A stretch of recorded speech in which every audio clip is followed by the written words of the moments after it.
we talk about these things, you know, so like in education, we spend roughly $300 million a year on textbooks, right?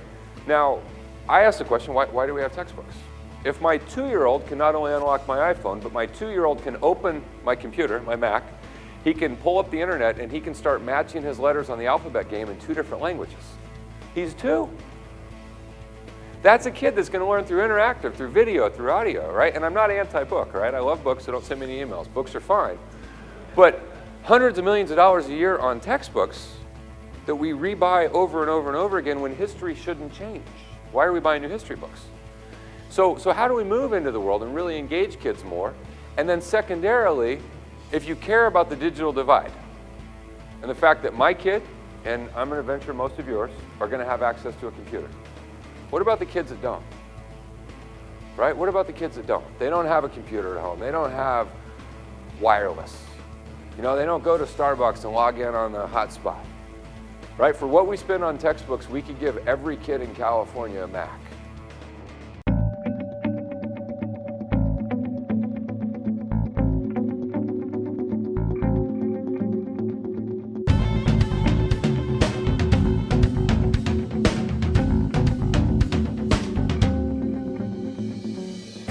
And you start to see why data and the management of data and the security of that data in all those applications is going to be fundamental to what we do. It's not fundamental to each, you know, across that board. We've got to figure that out. So we can get together and have these very involved and collaborative discussions that other regions would take weeks and months to plan the meeting, let alone show up and actually have the discussion. So I wish you a great afternoon, and I'm, for one, very happy to be here, but we got a lot of work to do. Securing our eCity is a big part of this, so thank you. We have a live Twitter feed, so join the conversation. This obviously goes out beyond this room, and it helps to spread the message not only in San Diego for those that aren't able to be here, especially with the rain, but around the globe. So this is an opportunity for us to join the conversation on a global basis and to talk and to tweet about the things that you find interesting in this conversation.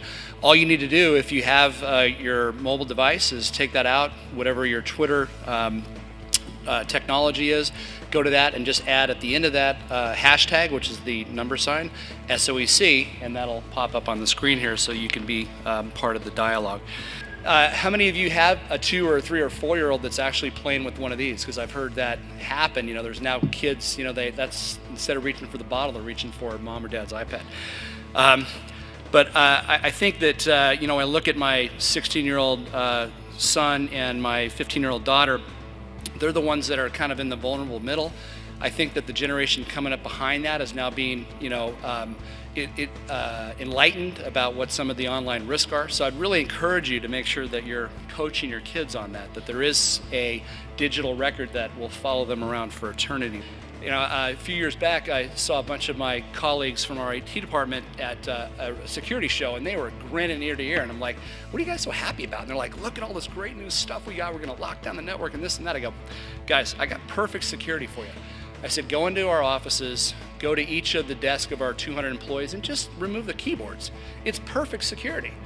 Now, there's a consequence to that, which is the productivity side. And I think that is part of this discussion as well. It's clear from the beginning that we need both a top-down approach. You know, the federal government needs to lead in areas that it can lead in, and we also need a bottom-up approach.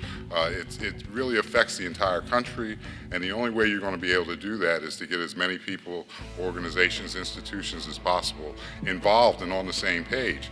So I've been aware of this eCity initiative for almost the entire past year, and really see this as a prototype for the type of grassroots efforts that we'd like to see spring up across the country.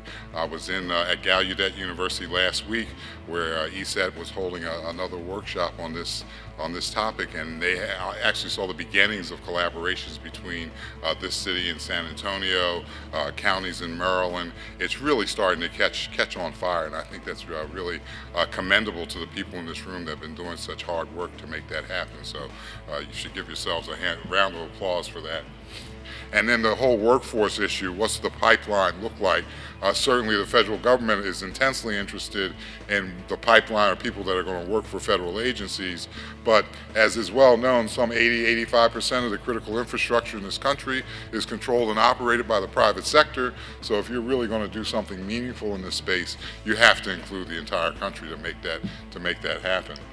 So in a sense, we're only as secure as the weakest link is. And so if you have people out there with a home computer that doesn't have its firewalls enabled, that are going to every website you can imagine with every game and getting all kinds of viruses and malware, well, first of all, that machine won't stay operational very long. It'll get to a point where it'll just shut down. So think about the more positive aspect of enabling the country to continue the fantastic progress that we've had in the STEM fields over the last 50 years. What's going to really enable us to do that is having a really strong cybersecurity workforce that enables all those things to continue.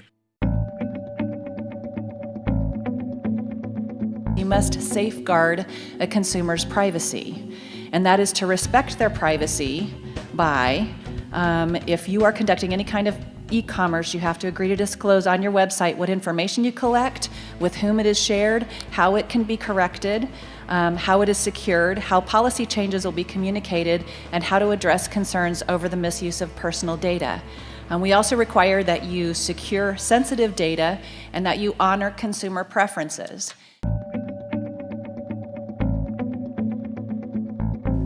After all this technology that we'd have a better combination, but still when I go out to the internet and someone asks me to log on to a website, they're asking me 9 times out of 10 for a username and a password. So I want to leave you all with just one little bit of advice when it comes to that and generating passwords. And the idea is to get away from that and start using passphrases.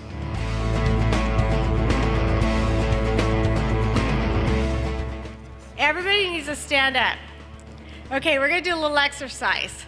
I want everybody to clap as loud as they can.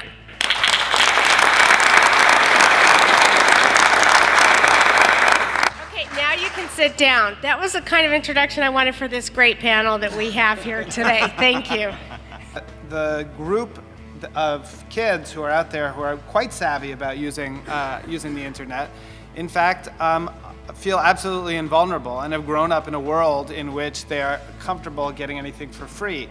And I will tell you, as someone who's trying to explain to a 14-year-old relative why, if they just download an executable off of BitTorrent, that's the latest game that they didn't want to pay money for, that they, in addition to getting that game, may be getting a number of other unwanted things, and that in fact all the data says 75% of the time that'll happen and they'll get malware on their machine. And convincing them that you are not the man when telling them that story is really, really tough. Thank you all for a terrific day, not only you attendees, but all the panelists and speakers and presenters.